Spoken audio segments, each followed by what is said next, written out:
14. Le grelot merveilleux.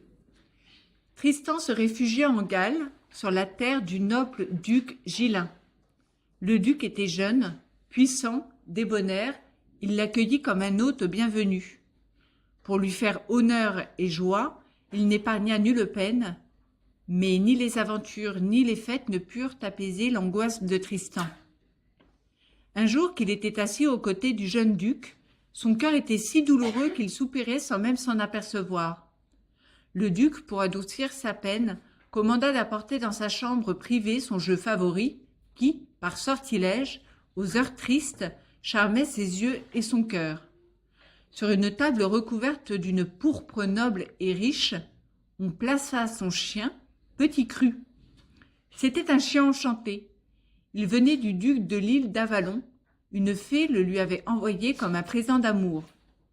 Nul ne saurait par des paroles assez habiles décrire sa nature et sa beauté. Son poil était coloré de nuances si merveilleusement disposées que l'on ne savait nommer sa couleur.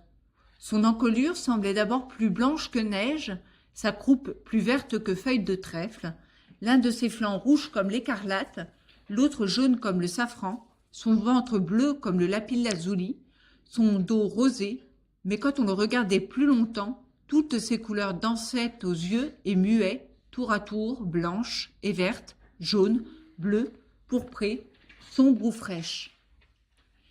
Il portait au cou, suspendu à une chaînette d'or, un grelot au tintement si gai, si clair, si doux, qu'à l'ouïr, le cœur de Tristan s'attendrit, s'apaisa, et que sa peine se fondit.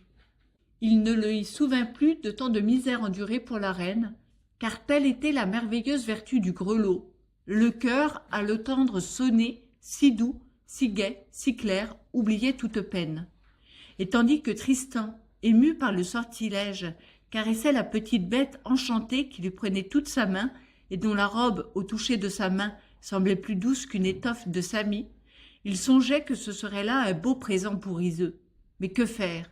Le duc Gilin aimait Petit Cru par-dessus toute chose, et nul n'aurait pu l'obtenir de lui, ni par ruse, ni par prière. Un jour, Tristan dit au duc, « Sire, que donneriez-vous à qui délivrerait votre terre du géant Urgan le Velu qui réclame de vous de si lourds tributs? En vérité, je donnerais à choisir à son vainqueur, parmi mes richesses, celle qu'il tiendrait pour la plus précieuse, mais nul n'osera s'attaquer au géant. » Voilà merveilleuse parole, reprit Tristan, mais le bien ne vient jamais dans un pays que par les aventures, et pour tout l'or de Pavie, je ne renoncerai pas à mon désir de combattre le géant. Alors, dit le duc Gilin, que le dieu né d'une vierge vous accompagne et vous défende de la mort. Tristan atteignit Urgan le Velu dans son repaire. Longtemps ils combattirent furieusement. Enfin, la prouesse triompha de la force, l'épée agile de la lourde massue, et Tristan, ayant tranché le poing droit du géant, le rapporta au duc. « Sire, en récompense, ainsi que vous l'avez promis, donnez-moi Petit Cru, votre chien enchanté. »« Ami, qu'as-tu demandé? Laisse-le-moi et prends plutôt ma sœur et la moitié de ma terre. »« Sire, votre sœur est belle et votre terre, mais c'est pour gagner votre chien fée que j'ai attaqué Urgan le Velu. Souvenez-vous de votre promesse. »« Prends-le donc, mais sache que tu m'as enlevé la joie de mes yeux et la gaieté de mon cœur. » Tristan confia le chien à un jongleur de Galles, sage et rusé, qui le porta de sa part en Cornouailles.